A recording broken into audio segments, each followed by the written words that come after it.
Kaliforniya'dan New York'a selli, yine avtolog ile gitmek boyunca gelirencimde yine Şubat, Nihvede'nin başlayar.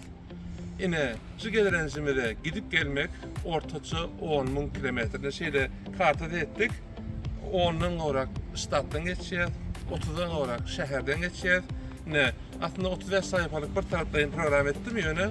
Her yol için bir ne sayfalarını çıkardım. Ne hip olsa yine makul hizmet tercih merkezine verdiğini logosu sponsorluğunu şu gelirenci amala aşırıyor.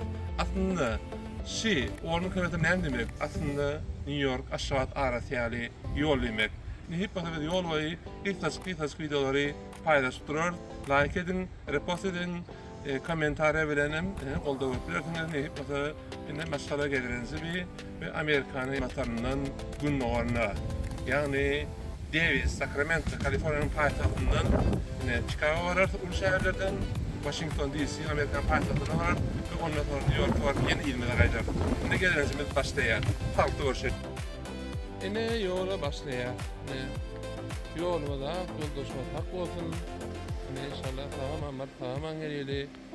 Ondan sonra da ata vatanımıza biletimiz aldık.